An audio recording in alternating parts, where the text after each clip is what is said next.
पैसों का पेड़। एक रोचक कहानी। सोहन नाम का एक लकड़हारा था। एक दिन वो जंगल से लकड़ियाँ काटकर अपने घर को वापस लौट रहा था। रास्ते में उसे एक तपस्वी दिखाई पड़ा। कड़ी सर्दियों के दिन थे। तपस्वी ठंड की वजह से काफ़ी थर-थर काँप रहा था। स्वभाव से दयालु और परोपकारी लकड़हारे ने अपनी लकड़ियों में से कुछ सूखी लकड़ियाँ उसके पास जला दी। तपस्वी को बहुत राहत हुई। लकड़हारे के इस व्यवहार से खुश होकर तपस्वी ने उसको एक जादुई पत्थर दिया।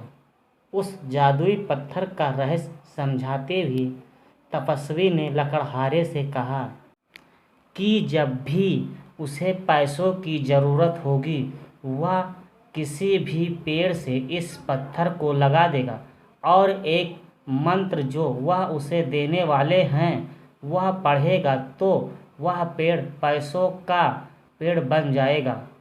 इस तरह से वह जितने चाहे पैसे अपने लिए बना सकता है और ज़रूरतमंदों की मदद कर सकता है और अपने अच्छे कार्यों को निरंतर चालू रख सकता है।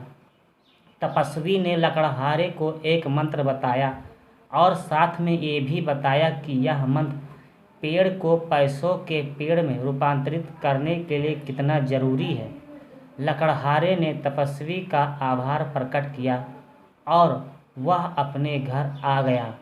लकड़हारे ने अपनी धर्मपत्नी को वो जादुई पत्थर दिखाया और सारी घटना के बारे में भी बताया। सारी बात जानकर उसकी पत्नी भी बहुत खुश हुई। अब लकड़हारे और उसकी पत्नी को जब भी पैसों की ज़रूरत होती थी वह दोनों किसी भी पेड़ को पैसों का पेड़ बना लेते थे और जितने हो सके उतने परोपकार के काम किया करते थे। एक दिन उनके एक पड़ोसी ने उन्हें पेड़ को पैसों के पेड़ में बदलते हुए देख लिया। उसके मन में लालच आ गया। एक रात उसने वह पत्थर चुरा लिया। उसने पत्थर को किसी पेड़ से लगाया और इंतज़ार करने लगा कि वो पैसों का पेड़ बने, लेकिन ऐसा नहीं हुआ और उसे मंत्र के बारे में भी पता नहीं था। दूसरी तरफ लकड़हारा परेशान था। उसने पूरे घर में पत्थर को ढूंढा लेकिन उसे कहीं भी वो नहीं मिला। वह परेशान होकर तपस्वी के पास पहुंचा।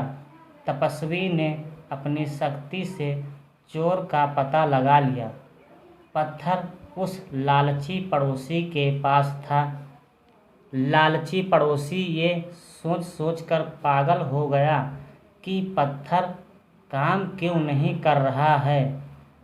लकड़हारे ने उस पत्थर को वापस पाया और तपस्वी को लौटा दिया और अपनी मेहनत से जितना संभव था उतना दान धर्म का काम करते रहा। इसलिए कहते हैं कि चोरी करना बहुत बुरी बात है और अधूरा ज्ञान और जानकारी काफ़ी हानिकारक होते हैं। तो दोस्तों ये कहानी आपको कैसी लगी? अच्छी लगी हो तो कमेंट में ज़रूर बताएं और वीडियो पसंद आई हो तो एक लाइक करें और हमारे चैनल पर नए हैं तो चैनल को सब्सक्राइब ज़रूर करें। मिलते हैं ऐसी ही कहानी के साथ। तब तक के लिए धन्यवाद। वंदे मातरम।